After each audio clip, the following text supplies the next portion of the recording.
dollar cost averaging. It's been a friend of mine for, well, my whole adult life. Not really a friend, but it's something that I have believed in for as long as I learned about investing. And by today's standards, I guess I started late. I opened my first IRA when I was 19. And I have been a big believer in steady as you go. It's how my whole mentality works.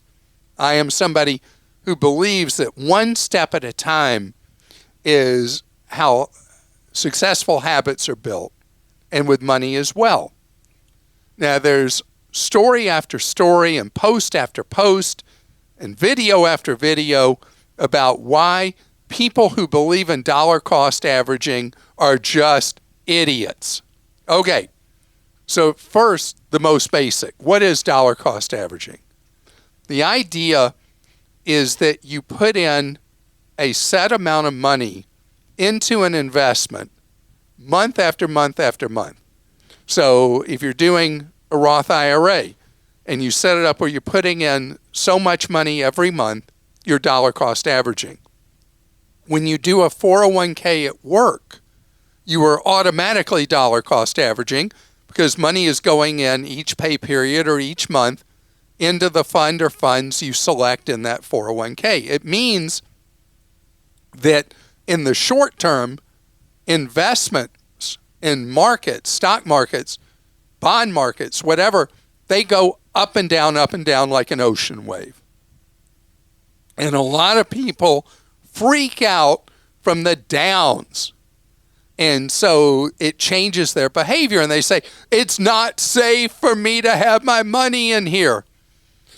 And so the idea of dollar cost averaging is that there's actually a benefit to you in pay cycles and months where the market goes down, because in those months, your same dollars buy you more shares in what you're buying.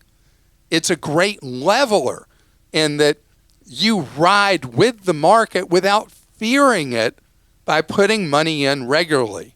Because what I worry about is the psychology that takes over people in investing. That if you think about money coming in a big chunk, money coming out in a big chunk, you often will make an emotional decision and choose, oh, I got to get out now and wait till it's safe again.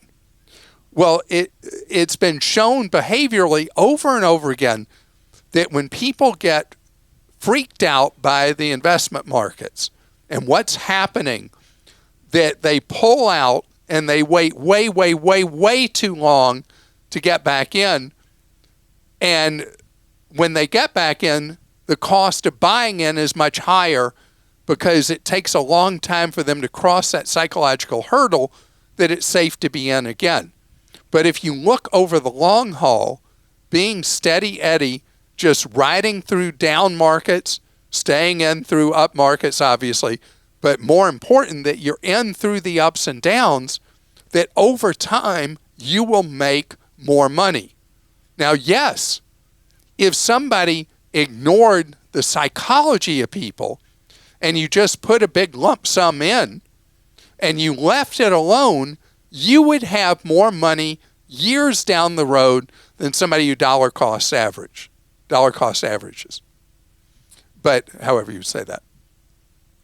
But the truth is, the way we think, the way human nature and behavior and psychology take over, the lump sum kind of investor is also more likely to be the one who, when the market goes through a rough time, panics and sells your holdings and sits on the sidelines way too long.